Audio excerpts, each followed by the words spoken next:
Friends, ఎలా ఉన్నారు? బాగున్నారా? ఏంటంటే గులాబీ పూలు అనమాట ఫ్రెండ్స్. ఇది రిబ్బన్ పువ్వులు అనమాట. నేను లోగడ రిబ్బన్ వర్క్ సారీ ఒకటి పెట్టాను ఫ్రెండ్స్. నేను చేసింది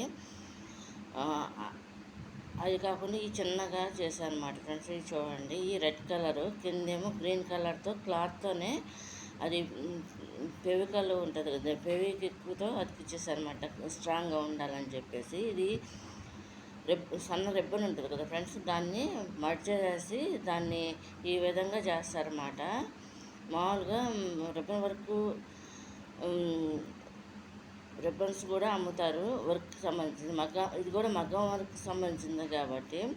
ఇది కాకుండా మామూలు పెద్ద రిబ్బన్తో చేసిందేమో శారీ ఒకటి పెట్టాను అన్నమాట. ఒకటి ఎప్పుడో ఫస్ట్లో పెట్టా ఫ్రెండ్స్, నేను ఇప్పుడు పెట్టలేదు. ఏమో చిన్న సైజు చేశాను అనమాట. ఈ రెండు రకాలు చేశాను ఫ్రెండ్స్. చూడండి, వీటిలో ఫస్ట్ రకం మాత్రం పెడుతున్నాను అనమాట.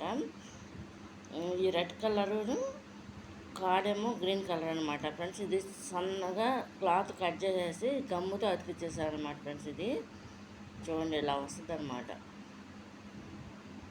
అతికిచ్చేసి ఈ విధంగా చేశాను అనమాట. ఇది ఒక్కోటి మామూలుగా వర్క్ చేసేటప్పుడు మధ్యలో పెట్టుకొని కింద ముత్యాలు లాంటివి ఆర్డర్ తీసుకోవచ్చు అనమాట ఫ్రెండ్స్. ఇదేమో రెడ్ అండ్ గ్రీన్ అనమాట ఫ్రెండ్స్. ఇంకోటి గోల్డ్ అండ్ గ్రీన్ ఒకటి చేసామన్నమాట. ఇట్లా కార్డులు వస్తాయని. ఇది కనుక మీకు నచ్చినట్లు లైక్ చేయండి, షేర్ చేయండి, సబ్స్క్రైబ్ చేయండి ఫ్రెండ్స్. ఈ గులాబీ పూలు అనమాట, మగ్గం వర్క్ అనమాట ఫ్రెండ్స్. ఇది కూడా